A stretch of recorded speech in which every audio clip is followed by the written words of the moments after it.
नमस्कार। आज का जो टॉपिक है वो काफ़ी इम्पोर्टेंट है। इम्पोर्टेंट क्यों है? क्योंकि हम सभी लोग जीवन में अपनी किसी न किसी प्रकार की समस्या के लिए ज्योतिष के माध्यम से समझने का, उसको ठीक करने का प्रयास करते हैं, मगर कर नहीं पाते। कई बार थोड़ा बहुत समझ पाते हैं, मगर कर नहीं पाते।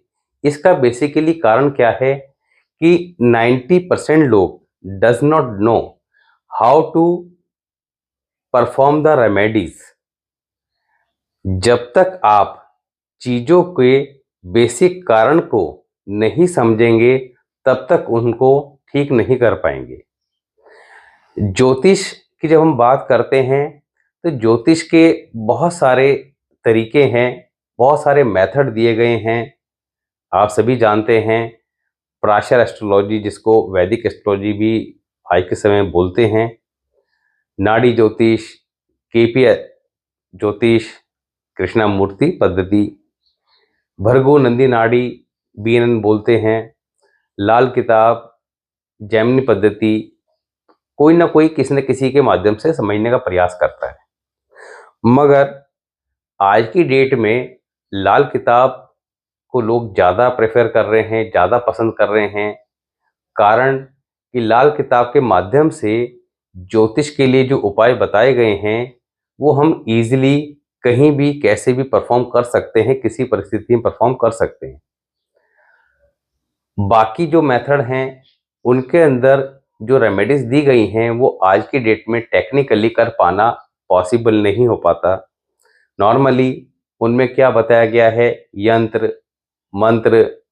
अब मंत्र की जब बात करते हैं तो बहुत सारे लोगों से जब बात होती है तो वो कहते हैं सर हमने काल सर्प की शांति के लिए ये वाले मंत्र का जाप करवाया, हारी बीमारी के लिए, बीमारी की कंडीशन में तबीयत ठीक नहीं होती, या किसी को ज्योतिषी ने किसी ने बता दिया, पंडित जी ने या एस्ट्रोलॉजर ने, कि आपको तो बहुत बड़ा संकट है, तो महामृत्युंजय मंत्र का जाप करा लीजिए। अब बेचारा मरता क्या ना करता, उसने अपनी सामर्थ्य के अनुसार 1 लाख, 1.5 लाख, 2 लाख जो भी खर्चा बताया उसका जाप करा लिया। अच्छी बात है, मगर करने के बाद लाभ नहीं हुआ, ये बड़ी समस्या वाली बात है। करना क्या है ये एग्जैक्टली ना पता होने के कारण हम गलत तरीके से अपने समय और धन का नुकसान कर बैठते हैं। लाल किताब निश्चित तौर पर जो रेमेडीज देती हैं वो काम करती हैं, मगर हमें ये पता होना चाहिए कि एग्जैक्टली करना किस तरीके से है। सबसे बड़ी बात हमारे साथ, सबसे बड़ी समस्या क्या है कि हम ज्योतिष की तरफ तब भागते हैं जब समस्याएं सर पर आ जाती हैं। नॉर्मली हम लोग अपनी कुंडली का सही इस्तेमाल करना जानते ही नहीं है। अगर समय रहते चीज़ों को समय रहते समझ लिया जाए कि हमारे किस क्षेत्र में कमी रहने वाली है, हमारे जीवन में आगे आने वाली क्या समस्या किस प्रकार रहने वाली है, और उसके समय रहते प्रिकॉशंस रेमेडीज को फॉलो कर लिया जाए, तो निश्चित तौर पर हम उन परेशानियों से बच सकते हैं। आज का जो टॉपिक है उसमें केवल आपको यही बताने का प्रयास है कि हमें कैसे ये पहचानना है कि हमारे किस क्षेत्र में कमी है और कैसे उसको ठीक करना है।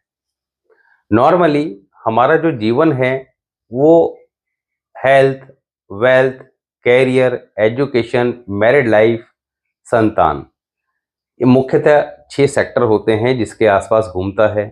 जितने भी लोग होते हैं, आप सभी के भी, या जो लोग मेरे से बात करते हैं कंसल्टेशन के टाइम में, तो उन सबके इन्हीं में से कोई ना कोई प्रश्न होते हैं।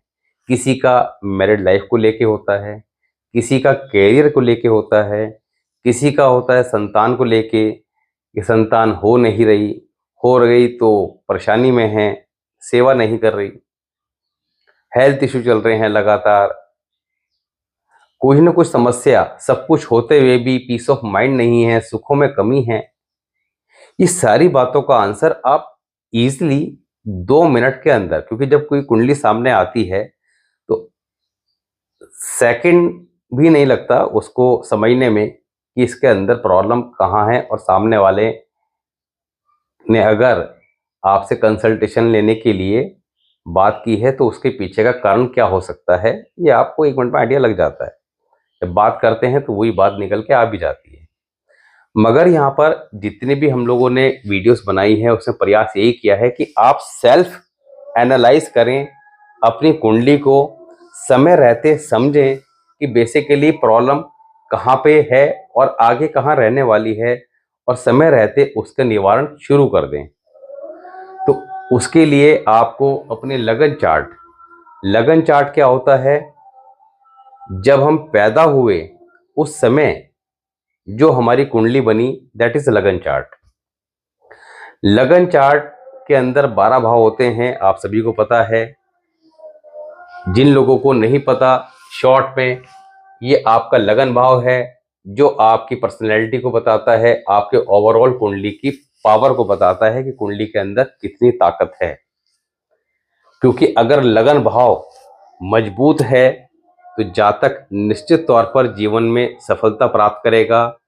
कम मेहनत में करेगा या ज़्यादा मेहनत में करेगा, ये अलग हाउसेस पे भी डिपेंड करता है, मगर करेगा जरूर। लगन हमारी कुंडली का प्रधानमंत्री होता है, यानी कि राजा की गद्दी, सबसे पावरफुल हाउस है। इसको कैसे ठीक रखना है, इसके पीछे हमने बात करी थी कि how to make powerful your लगना। उसको एग्जैक्टली कैसे ठीक करना है। नॉर्मली हम करते क्या हैं कि हमारी ये कुंडली है, कुंडली में यहाँ पर कोई ना कोई नंबर लिखा होता है, 1 से लेके 12 तक हम उसको अपना लगन मानते हैं। किसी का मेष लगन है, किसी का 5 नंबर लिखा है तो लियो लगन है, सिंह लगन है, यानी किसी का स्कॉर्पियो है तो किसी का लिब्रा है। अब नॉर्मली मैंने देखा क्या है, लोग करते क्या हैं, लिब्रा लगन है तो शुक्र का रत्न धारण कर लिया, स्कॉर्पियो है तो मंगल का रत्न धारण कर लिया, कि लग्नेश का रत्न धारण करके बैठ गए। रत्न धारण करने से होता क्या है कि आप प्लैनेट की पावर को बढ़ाते हैं, मगर अगर वो प्लैनेट खराब पोजीशन में बैठा है तो उसकी पावर बढ़ाने से वो आपको नेगेटिव रिजल्ट भी दे सकता है। तो बेसिकली हमें उसको ठीक करना आना चाहिए। ठीक करने के लिए लाल किताब के अंदर जो रेमेडीज एडवाइस की गई हैं, दैट इज अमेजिंग, काम करती हैं, 100% काम करती हैं, मगर समझने की जरूरत है और थोड़ा सा धैर्य रखने की जरूरत है। कई बार रेमेडीज इमीडिएट काम करती है कि इधर हम रेमेडी करके आए और आप घर पहुंचे भी नहीं क्योंकि उसके इफेक्ट आने शुरू हो गए। कई बार it will take some time. तो धैर्य बहुत बड़ी चीज होती है, जिसमें धैर्य नहीं है वो रेमेडी भी नहीं कर पाएगा, वो चीजों को समझ भी नहीं पाएगा और जीवन में हमेशा परेशान रहेगा। तो लगन चार्ट के अकॉर्डिंग ये हमारा एक ओवरऑल पावर हाउस है लगन। सेकंड हाउस आपको पता है परिवार का होता है, धन भाव होता है कि जीवन में आप कितना धन संचय कर पाएंगे, जोड़ पाएंगे। हमारी वाणी का होता है, यानी कि हमारी भाषा के अंदर किस तरह की क्वालिटी रहने वाली है, कैसा बोलेंगे हम, ये सेकेंड हाउस। थर्ड हाउस हमारे एनर्जी लेवल को, हमारे साहस, कितनी मेहनत करने की हमारी कैपेसिटी है, इसको दर्शाता है। फोर्थ हाउस हमारे सुख भाव, यानी कि जीवन में सुखों की प्राप्ति कितनी होगी, वाहन, गाड़ी, मकान, ये सारे सुख जो हम लेना चाहते हैं ये किस लेवल के होंगे, होंगे या नहीं होंगे, मिलेंगे या नहीं मिलेंगे, ये सारी चीजें फोर्थ हाउस से। फिफ्थ हाउस की बात करें तो फिफ्थ हाउस क्या बताता है कि हमारे जीवन में एजुकेशन, संतान, गैम्बलिंग और रोमांस, मुख्यतः इन चीजों को इंडिकेट करता है। ये हाउस अगर वीक है तो इन चीजों में कहीं ना कहीं कमी मिलेगी, इनका लाभ नहीं मिलेगा। सिक्स्थ हाउस की अगर बात करें तो रोग, ऋण, शत्रु, जॉब, हमारी डेली इनकम, इन सब बातों को इंडिकेट करता है। शत्रु जीवन में कितना परेशान करेंगे, रोग कितना परेशान करेंगे। कोई ऋण ले लेंगे तो वो कई बार ऐसा होता है ना कि हम लोग ऋण ले लेते हैं, लोन ले लिया, लोन पे नहीं कर पा रहे हैं, लोन का स्ट्रेस सर पे बढ़ा हुआ है। बहुत सारे लोगों के प्रश्न रहते हैं कि लोन का जो है वो बहुत इशू है, लोन लिया था उतर नहीं रहा है। तो ये सारा का सारा 6th हाउस इंडिकेट होता है। इसके बाद 7th हाउस हमारी मैरिड लाइफ को इंडिकेट करता है, व्यापार को इंडिकेट करता है, पार्टनरशिप को इंडिकेट करता है। 8th हाउस लंबी बीमारी, अकल्ट साइंस, एक्सीडेंट, चोट, इन सब चीजों को इंडिकेट करता है। 9th हाउस हमारे भाग्य का हाउस है, जो ये दिखाता है कि जीवन के अंदर हमारा भाग्य कितना साथ देगा, कितनी सफलता हम जीवन में ले पाएंगे। मेहनत तो सभी करते हैं। बहुत सारे लोग कहते हैं अरे साहब कर्म कीजिए और बाकी ये तो बेकार की बातें हैं, मगर कर्म हर आदमी करना चाहता है। कोई ऐसा व्यक्ति जीवन में नहीं है जो कर्म नहीं करना चाहता। हर वक्त आपके दिमाग में कुछ न कुछ कई लोग प्लान करते रहते हैं, कईयों के प्लान एग्जीक्यूट हो जाते हैं, कईयों के प्रयास करने के बाद भी नहीं हो पाते। That is 9th house. 10th house is karma, career, career में कितनी सफलता मिलेगी, कैरियर कैसा रहेगा। और 11th हाउस उस कैरियर से इनकम, हमारी आय कितनी होगी, कितना पैसा कमाएंगे। 11th हाउस इनकम के साथ साथ हमारी डिजायर का होता है, हमारी इच्छाओं का होता है, इच्छाओं की पूर्ति का होता है। हमारे जीवन में जो इच्छाएं हैं उनकी पूर्ति होगी या नहीं होगी, ये सब 11th हाउस।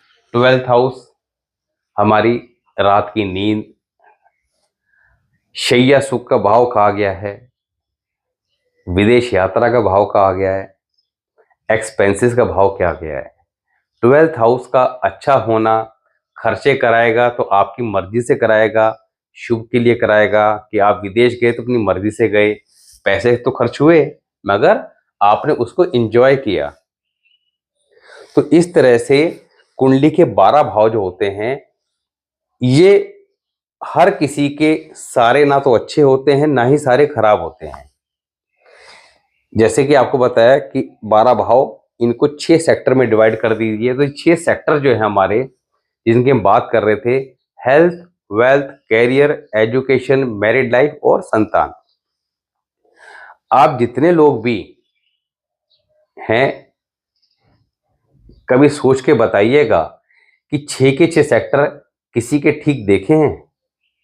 अगर किसी की ओवरऑल लाइफ को आप एनालाइज करेंगे कि आपकी उम्र 60 साल हो गई है और 60 साल के अंदर इनमें से किस क्षेत्र में कमी रही, कौन सा अच्छा रहा, कौन सा खराब रहा, तो कहीं ना कहीं कमी किसी न किसी क्षेत्र में अवश्य मिलेगी। दुनिया में ऐसा कोई व्यक्ति आज तक पैदा नहीं हुआ है कि जिसके 6 के 6 सेक्टर अच्छे हों या 6 के 6 खराब हों, क्योंकि कुंडली तो हर इंसान की बनती है, चाहे व्यक्ति किसी भी धर्म से कनेक्ट हो, हिंदू हो, मुस्लिम हो, ईसाई हो या सिख हो। इसके लिए धर्म थोड़ी है, वो तो उसका डेट ऑफ बर्थ है, बर्थ टाइम में, बर्थ प्लेस है, तो कुंडली बन गई। अब किसी की बना लो। अब कुंडली बन गई तो वो उसके बारे में एक्सप्लेन कर देगी कि भैया ये क्षेत्र आपका वीक है और ये स्ट्रांग है। मगर चलो वीक या स्ट्रांग जो भी है, मगर लाल किताब क्या कहती है, लाल किताब की ब्यूटी क्या है। लाल किताब कहती है कि जीवन के अंदर जन्म और मृत्यु ये तय है, मगर इसकी बीच की जो डेस्टिनी है उसको हम निश्चित तौर पर ठीक कर सकते हैं। कैसे? लगन कुंडली के अंदर 12 घर होते हैं और उन 12 घरों के साथ 9 ग्रह होते हैं। 9 ग्रह बृहस्पति, सूर्य, सूर्य क्या है? राजा हैं। बृहस्पति देव क्या है? गुरुदेव। यानी कि सारे के सारे प्लैनेट के जो गुरुदेव हैं बृहस्पति देव हो गए। सूर्य सभी ग्रहों के राजा हो गए। चंद्रमा को रानी कहा गया है और बाकी प्लैनेट, बुध युवराज हो गए, मंगल सेनापति हो गए। तो शनि, राहु, केतु, शुक्र, ये सारे के सारे प्लैनेट जो हैं 9 के 9, ये आपसे कुछ कहना चाहते हैं। समय रहते सिर्फ सुन लेना है कि आपकी कुंडली के अकॉर्डिंग, आपके लगन चार्ट के अकॉर्डिंग वो क्या काम करने को मना कर रहे हैं, दैट इज प्रिकॉशन। आपका चार्ट कह रहा है कि ऐसे जातक को डेली मंदिर नहीं जाना चाहिए। किसी का चार्ट कहता है कि ऐसे जातक को धर्म स्थान का प्रसाद नहीं खाना चाहिए, अगर कभी गलती से खाना पड़े तो पैसे जरूर चढ़ने चाहिए, मगर किसी इंसान को किसी बच्चे की एजुकेशन के लिए पैसा नहीं देना। अब वो हर एक के लिए नहीं है, स्पेसिफिक हर व्यक्ति के लिए अलग अलग रूल अप्लाई होते हैं। केवल हमने ये समझना है कि हमारे चार्ट के अकॉर्डिंग कौन सा रूल अप्लाई हो रहा है। ज्यादा नहीं होते, हर एक की कुंडली के अंदर 2 से 4 ही होते हैं कि ये प्रिकॉशन आपको लॉन्ग लाइफ ध्यान रखनी ही रखनी है। किसी की कुंडली में योग होता है कि ऐसे जातक जितना दूसरों का भला करेगा और उतना ही जीवन में दुखी रहेगा। मजेदार बात क्या होती है कि जिस व्यक्ति की कुंडली में 9 प्लैनेट में से जो भी प्लैनेट इंडिकेशन दे रहे होते हैं कि ये काम नहीं करने, नॉर्मली होता क्या है कि वो व्यक्ति वही काम जीवन में कर रहा होता है। ये सबसे ज्यादा इंटरेस्टिंग बात है कि वो व्यक्ति जीवन में वही काम कर रहा होता है। तो जब जिससे जो बात पूछी जाती है कि ये काम आपने नहीं करने, आपको ये समस्या यही करते हैं, बंद कर दो। तो प्रिकॉशन कितना बड़ा इंपॉर्टेंट रोल प्ले करती है, और उसमें है कुछ नहीं, केवल समझ लेना है कि भाई 3-4 चीजें मेरे पे कौन सी अप्लाई हो रही है, उसको दिमाग में रख लो, नोट कर लो। वो बात आपको समझ में आ गई समय रहते।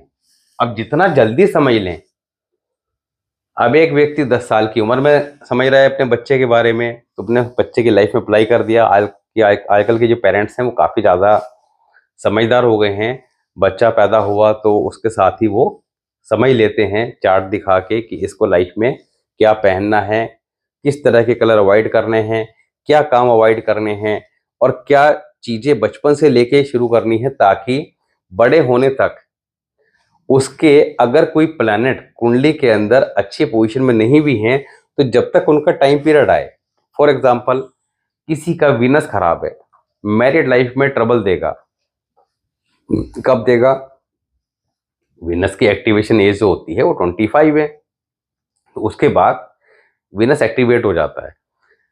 अब उस व्यक्ति ने बचपन से ही वीनस के रिलेटेड प्रिकॉशन रेमेडीज फॉलो करने स्टार्ट कर दी। किसी को कुछ गले में पहनना है या हाथ में कुछ कड़ा धारण करना है, तांबे का, सोने का, पीतल का, लोहे का, चांदी का, गले में कौन सी चैन पहननी है, कौन सा धागा पहनना है, अंगूठे में कुछ बांधना है इस तरह का हैंकी रखना है। कुछ छोटी छोटी सी कॉमन चीजें हैं, बट ये स्टार्ट कर दी बचपन से ही। करने के बाद जब वो 12 साल का हुआ तो 12 वर्ष की आयु से उसके मेन उपाय स्टार्ट हो जाते हैं जो होते हैं वर्षफल के। तो 12 वर्ष की आयु के बाद उसने अपने वर्षफल के उपाय भी स्टार्ट कर दिए, लगातार करे जा रहा है। अब उसके लगातार लगन कुंडली की प्रिकॉशन और रेमेडी जो वो स्टार्टिंग से फॉलो कर रहा था, और साथ ही 12 वर्ष की आयु के बाद जो उसने वर्षफल की प्रिकॉशन रेमेडीज फॉलो करना स्टार्ट करी अकॉर्डिंग टू वर्षफल। हर साल अपने बर्थडे से टू बर्थडे जो चलता है वो दैट इज वर्षफल करते रहने से, तो जब उसकी शादी का समय आया और शादी के समय या शादी के बाद जो उसके प्रॉब्लम थी कि भाई आपके जो सेक्टर थे 6 उसके अंदर मैरिड लाइफ और संतान से रिलेटेड प्रॉब्लम रहने वाली है, तो ये समय रहते समझ ले, उसके अकॉर्डिंग लेके चले। तो शादी के टाइम पे भी जो प्रिकॉशन रेमेडी यानी कि जो उपाय कराने थे वो कर दिए, तो वो चैलेंजेस किसी के 2 विवाह के योग थे तो उनको आपने बचा लिया। पति पत्नी में लड़ाई के जो योग थे तो आपने रेमेडी करके लगातार उसको सेटल करने का प्रयास करा और कर लिया। नॉर्मली होता क्या है, किसी की उम्र 40 साल है, किसी की 50 साल है, वो आ रहे हैं कुंडली दिखाने, और जब उनसे पूछा गया भाई पति पत्नी में लड़ाई झगड़ा होता है, ने कहा हाँ जी बहुत होता है। पत्नी डोमिनेटिंग नेचर की है, हाँ जी है। क्या करें क्या उपाय करो। लेट समझ रहे हो, अभी कर लो। किसी के संतान नहीं है, किसी के लड़कियां हैं तो लड़का नहीं है, अब वो 50 साल की उम्र में पूछ रहा है जी कैसे करें। भैया समय रहते समझ लो, ताकि वो समस्या ना आए। और संतान अगर नहीं भी है किसी के, तो उन योग को भी क्रिएट किया जा सकता है, ये भी लाल किताब में बताया गया है। मनचाही संतान कैसे पैदा की जाए उसके बारे में बताया गया है।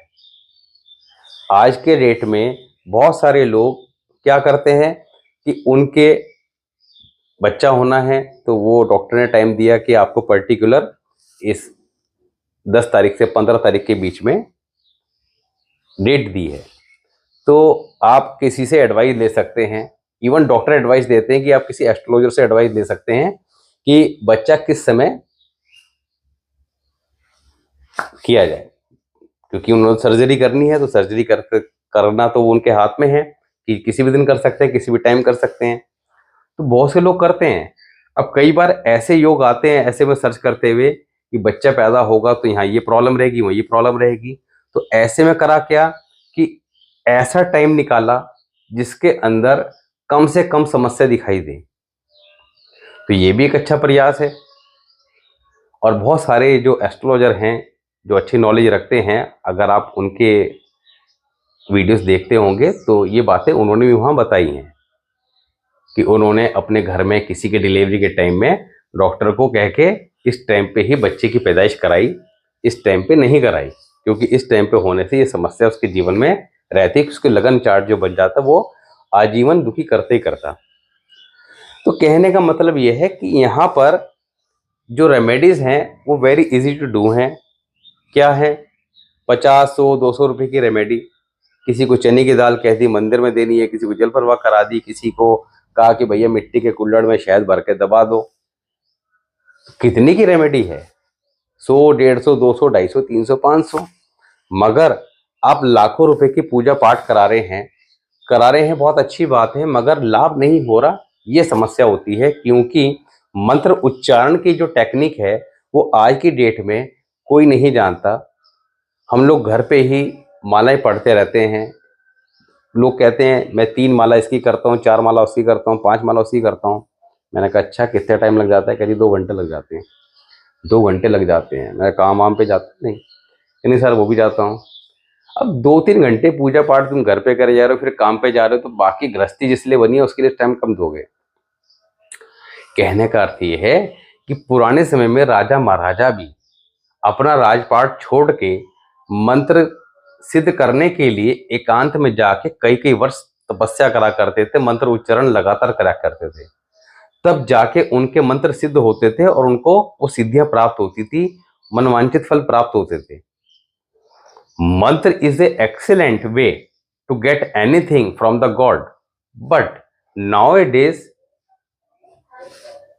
वी डोंट नो कि ये टेक्निक कैसे काम करेगी और ना हमारे बस का है। तो जो है हमारे पास उसका इस्तेमाल करें, वो इजी है। अब आपको कहते हैं मंत्र उच्चारण करना है, टेक्निक ये है, जंगल में चले जाओ 5 साल के लिए, तो चले जाओगे? नहीं जा पाओगे। ये करिए, धैर्य रखिए और चीजों को ठीक करिए।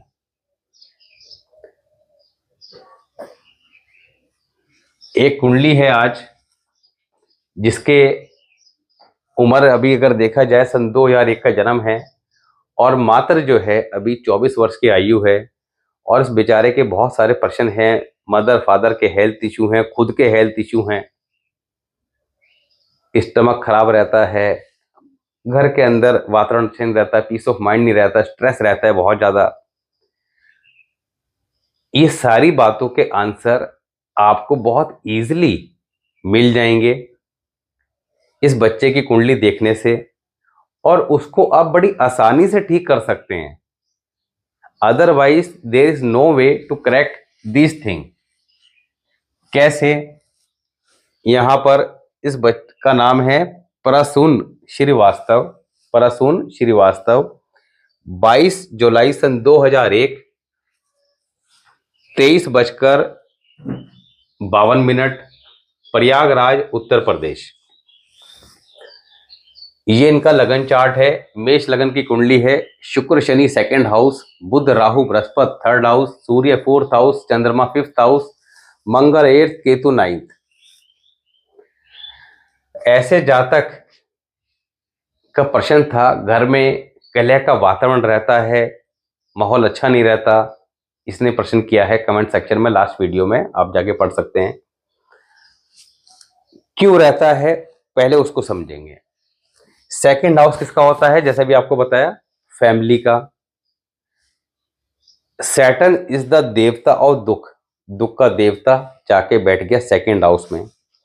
सेकंड हाउस का सैटर्न क्या करता है, घर के अंदर पीस ऑफ माइंड नहीं रहता, घर के परिवार के सुखों में कमी पैदा करता है, नेगेटिव सोच देता है, नेगेटिव बातें ऐसा व्यक्ति ज्यादा करता है। ऐसा जातक पैसा कितना भी कमा ले, पैसा उसके पास टिकता नहीं है, धन की कमी। शुक्र के साथ बैठा है तो आगे इसकी आने वाली मैरिड लाइफ में भी दिक्कत रहेगी, लाइफ पार्टनर से दुखी रहेगा, because the Venus is life partner and Saturn is दुख। तो लाइफ पार्टनर से दुखी, the life partner will be dominating in nature. यहां पर इस कुंडली के माध्यम से इसके प्रश्नों का तो हम समझने का प्रयास करेंगे, साथ ही जो हमने पीछे जितने भी रूल पढ़े हैं, आप लोगों के साथ शेयर करे हैं, उनको अप्लाई करने की कोशिश करेंगे। साथ ही ये शुक्र शनि जंप कर जाएंगे थर्ड हाउस पे according to consecutive house rule, then you may consider Venus plus Mercury, Venus plus Rahu, Venus plus Jupiter, Saturn plus Mercury, Saturn plus Rahu, Saturn plus Jupiter combination in chart. Normally हमें क्या पता होता है कि यहाँ पर कितने कॉम्बिनेशन है, शुक्र और शनि का है और बाकी तीन उधर बैठे हैं। जबकि अभी आपने देख लिया कि ये दो तो है ही है, साथ ही इनके साथ एक दो तीन, इसके साथ एक दो तीन, 6 कॉम्बिनेशन तो यही निकल पे आ गए। तो 2 एक ये था और 6 निकल आए, 9 कॉम्बिनेशन हो गए। ये तीनों कर जाएंगे, यहाँ पर 3 कॉम्बिनेशन और निकल के आ जाएंगे, कितने हो जाएंगे 12। ये यहां चला जाएगा, कितने हो गए 12 और एक 13। Mars 8th house aspecting second house, तो Mars plus Venus, Mars plus Saturn combination, तो ये 2 कॉम्बिनेशन और निकल आए, कितने हो गए 15। साथ ही आपका Mercury Rahu and Jupiter aspecting 9th house, इन तीनों के अलग अलग कॉम्बिनेशन केतु के साथ बन जाएंगे, तो 3 कॉम्बिनेशन और निकल आए, कितने हो गए। तो आप गलती कहां करते हैं कि हमें एग्जैक्टली ये पता नहीं होता कि कितने कॉम्बिनेशन हमारे चार्ट पे बन रहे हैं। जब तक पूरे चार्ट को सही से समझ नहीं पाएंगे तो रेमेडीज नहीं कर पाएंगे, क्योंकि जब तक जड़ को नहीं पकड़ोगे तब तक बीमारी ठीक नहीं होगी। ऐसे जातक के मन में नेगेटिव विचार, नेगेटिव बातें ज्यादा आती हैं। ऐसे जातक स्वभाव से थोड़ा गुस्से वाले भी होते हैं, इनको गुस्सा बड़ा आता है, because the Mars place is 8th house and 8th house Mars is not good, very bad placement of Mars. Ketu 9th house, that is good. ऐसे जातक को जीवन में धन कमाने के लिए अत्यधिक मेहनत करनी पड़ती है, मगर these people are obedient child, अपने माता पिता के टेक केयर करते हैं, उनका ध्यान रखते हैं, just like a Shravan Kumar. अब देखिए, जो अभी बता रहे थे, चार्ट किसी का कैसा भी हो, अब यहां पर जातक को धन कमाने के लिए अत्यधिक मेहनत करनी पड़ती है, मगर उसके बाद भी धन कैसे कमाया जाए उस बात को समझें। इस चार्ट के अकॉर्डिंग चीजों को समय रहते समझ के बेनिफिट कैसे लेने उसको समझेंगे। सन 4th हाउस, ऐसा जातक अपने माता पिता से दूर चला जाता है, जीवन में उनके पास नहीं रहता, कारण चाहे कुछ भी रहे, मगर उसको हमेशा उनके पास ही रहना चाहिए, इसी में उसकी जीवन में तरक्की हुई, कार्य चाहे कुछ भी करे। तो यहाँ पर एक तो बात समझ में आ गई कि माता पिता के साथ रहे। अब माता पिता के साथ रहे या माता पिता को साथ रखे, दोनों बात चलेंगी। दूसरा, ऐसे जातक व्यापार के अंदर लाभ नहीं कमाते तो इनको जॉब में ही जाना चाहिए। ये माइंड सेटअप हो गया कि जॉब करनी है, माता पिता के साथ रहना है, विदेशियों कुंडली में है, मगर यहाँ पर अत्यधिक मेहनत करनी पड़ेगी जीवन में सफलता पाने के लिए। उसके लिए क्या करना है, एक गोल्ड का स्क्वायर पीस छोटा सा, इसके कॉर्नर शार्प हों, पीले कपड़े में लपेटकर अलमारी के लॉकर में रख लें। साथ ही जीवन में जब आप कमाना शुरू करें तो जो भी धन कमाएं उसकी सेविंग गोल्ड के रूप में करें। ये 2-3 काम करने मात्र से जीवन में आपको किसी प्रकार के कैरियर रिलेटेड चैलेंजेस तो नहीं आएंगे।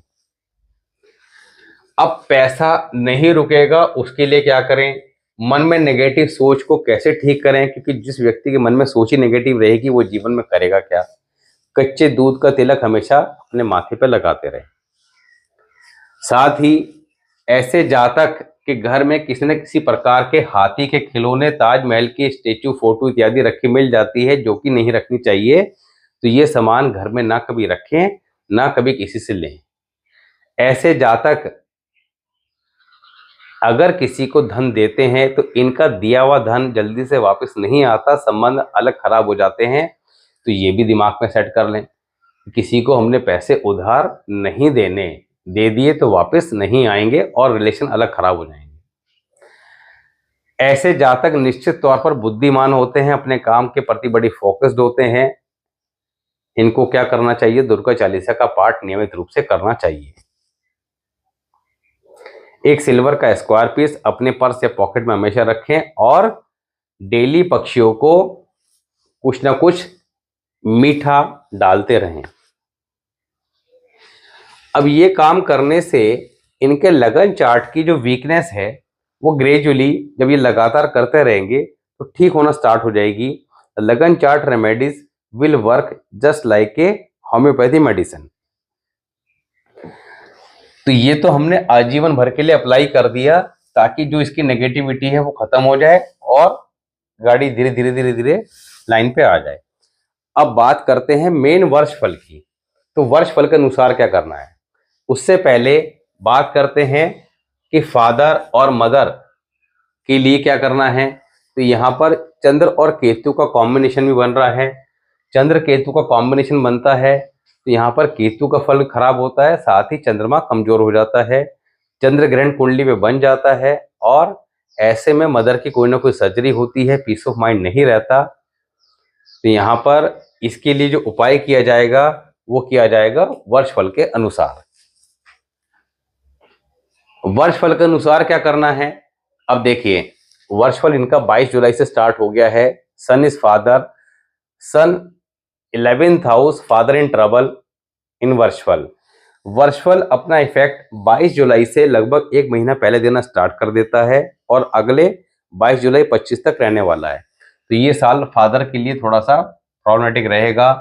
केतु की दृष्टि भी आ रही है तो सन और ज़्यादा डैमेज हो गया, तो फादर की कोई ना कोई सर्जरी भी हो सकती है, किसी न किसी प्रकार की परेशानी उनको रहेगी जरूर। तो यहाँ पर करें क्या, तांबे के लोटे में गेहूं व गुड़ भरकर 11 रविवार मंदिर में दे दें। एक तो ये काम करें। दूसरा, इस साल किसी न किसी प्रकार का, अब देखिए ये तो फादर की बात आ गई, दूसरी बात आ गई मदर की और पीस ऑफ माइंड। दोनों चीजें क्या है, moon, moon peace of mind भी है, मेंटल स्ट्रेस वगैरह सब मून है और मदर भी है। Saturn 8th house expecting moon, तो 8th हाउस के सैटर्न मून को खराब कर रहा है। अब यहां पर इलाज किसका करना है, मून का प्लेसमेंट खुद का तो अच्छा है, मून का खुद का प्लेसमेंट तो अच्छा है, मगर खराब कौन कर रहा है, वो सैटर्न कर रहा है। सैटर्न यहां पर बैठा है 8th हाउस में और ये वीनस को भी खराब कर रहा है, क्योंकि 8th हाउस के अंदर बैठा सैटर्न, उसके साथ कोई भी प्लैनेट होगा मंगल को छोड़कर सभी को खराब कर देगा। वीनस, अब एक रूल आपको कराया था कि sacrifice of planet, if Venus is bad in chart the moon become already bad in chart. तो इस वीनस को भी ठीक कर रखना पड़ेगा। अब सैटर्न के लिए क्या करेंगे, 800 ग्राम काले साबुत उड़द शुक्रवार की रात सिराने रख के सोएं, शनिवार की शाम को जल प्रवाह कर दें। ऐसा हर शनिवार कर लें, बहुत अच्छी बात है, नहीं तो महीने में एक बार तो एटलीस्ट कर लें। बाथरूम में नंगे पैर नहाने नहीं जाएं। जब नहाने जाएं तो आधा कप दूध लेके जाएं, कच्चा हो तो बहुत अच्छी बात है, नहीं तो पैकेट वाला ले लें। नहाने की बाल्टी मिला लें और उससे स्नान करें। दूसरा, दही कपूर का दान हर शुक्रवार लगातार मंदिर में करें। बृहस्पतिवार को चने की दाल मंदिर में लगातार डोनेट करें। तो ये कार्य लगातार करें, ये करने से निश्चित तौर पर आपको लाभ और शुभ परिणाम देखने को मिलेंगे। तो होप सो आज आप समझ पाए होंगे कि चीजों को एग्जैक्टली लेके कैसे चलना है और जीवन की समस्याओं को स्वयं समझ के ठीक कैसे करना है। परेशान नहीं होना है, धैर्य के साथ, विश्वास के साथ चीजों को ठीक करने का प्रयास करना है। समझदार आदमी धैर्य के साथ ही चीजों को समझता है, ठंडे दिमाग से सोचता है, उसके मूल कारण को पकड़ता है और ठीक करता है। मिलते हैं नेक्स्ट वीडियो में, तब तक के लिए नमस्कार।